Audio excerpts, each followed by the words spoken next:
সবাই কোটার পুলিশ। দেখুন একবার ছাত্ররা কত আক্রমণাত্মক হয়ে আছে। প্রত্যেকটা ছাত্রের দাবি এই যে কোটা সেটা বন্ধ হয়ে যাক।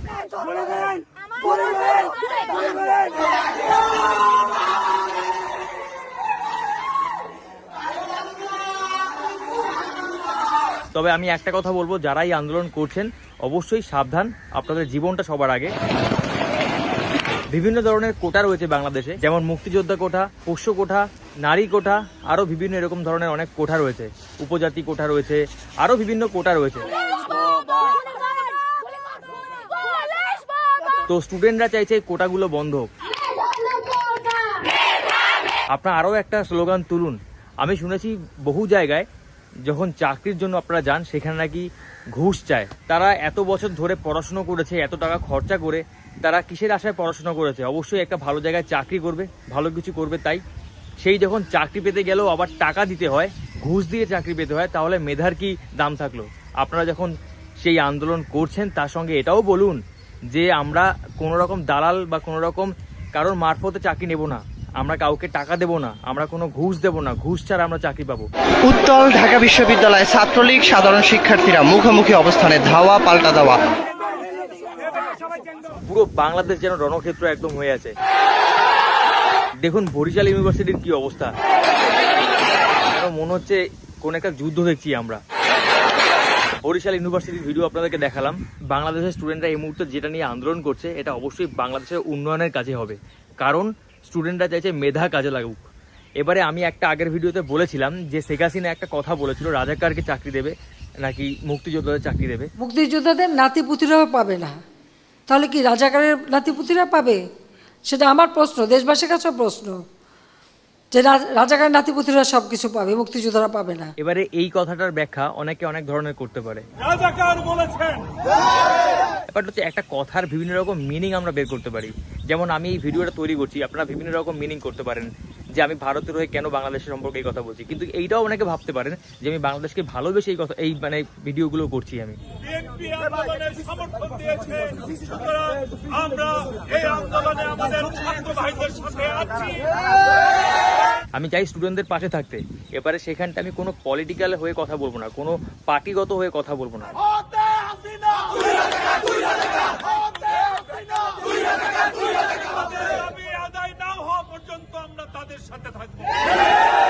মুক্তিযুদ্ধের বিরুদ্ধে আর মুক্তিযুদ্ধের বিরুদ্ধে এত ক্ষোভ কেন?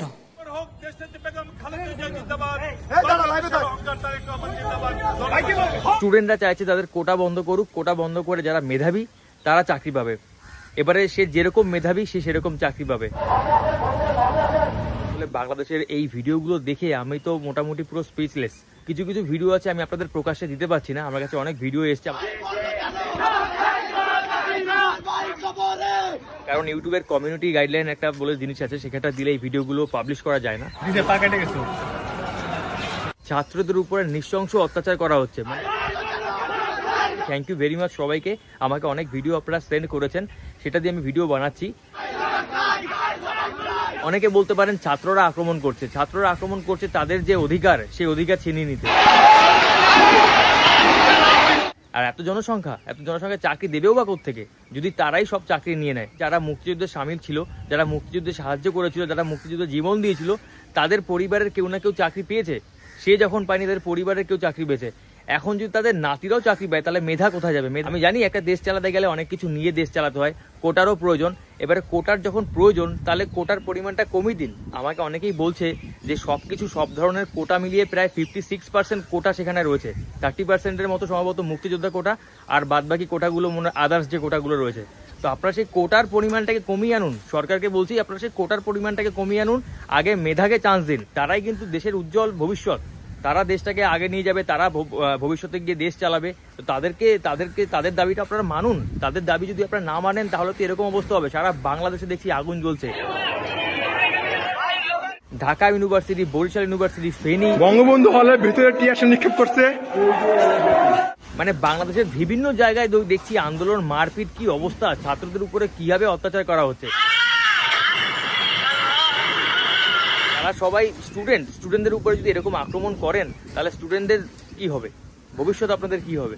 আমরা সেটা নিয়ে কথা বলছি না। এর ভিতরে অনেকেই আছে যারা কিন্তু পলিটিক্স দেখছে, অনেকেই আছে যারা স্টুডেন্ট না কিন্তু তারপরেও এই যুদ্ধে সামিল হয়েছে, এই আন্দোলনে সামিল হয়েছে। তারা চাইছে যে সরকারকে নিয়ে কিছু একটা হোক।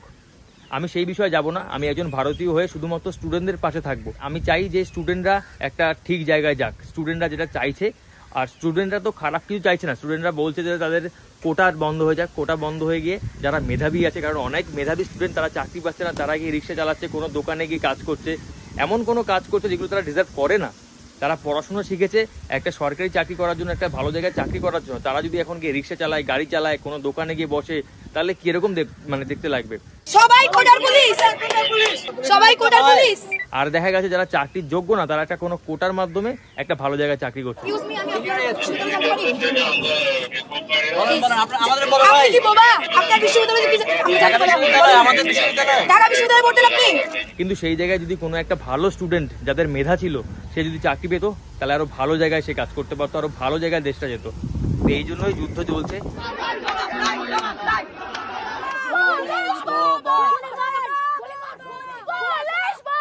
আর একটা কথা তোমাদেরকে বলি, যারা স্টুডেন্ট তারা এই যে স্লোগানগুলো দিচ্ছ, তার সঙ্গে এই স্লোগানটা দেওয়া। তোমাদের দেশে যে দুর্নীতি হয়, খালি তোমাদের দেশে না, পৃথিবীর যে কোনো দেশে, আমার মনে হয় আমাদের ভারতও এরকম প্রতিবাদ করা উচিত, আমাদের রাজ্যে এরকম প্রতিবাদ করা উচিত, যেখানে এরকম টাকা ঘুষের বিনিময়ে চাকরি পাচ্ছে। ঘুষ না দিলে চাকরি হবে না। তো আমার মনে হয় এই প্রতিবাদগুলো সব জায়গায় হওয়া উচিত। পড়াশোনা কমপ্লিট করতে গেলে অনেক টাকার খরচ, তার বাবা মারা কষ্ট করে মানে টাকা ইনকাম করে ছেলে মেয়েদের পড়াশোনা করিয়েছে, চাকরি পাবে সেই আশায়। এবারে চাকরি করতে গেলেও যদি টাকা দিতে হয়, সেই পড়াশোনার মূল্য কি হলো? তো আমার মনে হয় এগুলোর জন্য প্রতিবাদ হওয়া উচিত। আর যারা টাকা খায় তাদের তো সব নাক কান সব কিছুই কাটা। আপনারা এত কষ্ট করে পড়াশোনা করেছেন, এত টাকা খরচ করে পড়াশোনা করেছেন, লাস্টে যদি আপনাদের টাকা দিয়ে চাকরি পেতে হয়, তাহলে আপনাদের মেধার দাম কি থাকলো? তো আপনারা এই স্লোগানটাও তুলুন যে টাকা দিয়ে কেন চাকরি হবে। আপনারা যেরকম বলছেন যে কোনো কোটা থাকবে না, তার সঙ্গে এটাও থাক যে কোনো রকম ঘুষ থাকবে না, এটাও আপনার স্লোগান তুলুন। দুর্নীতি থাকবে না। মানুষের শরীরে যখন হিট চলে আসে না, তখন কিন্তু সে অনেক কিছু হিতের জ্ঞান হারিয়ে ফেলে।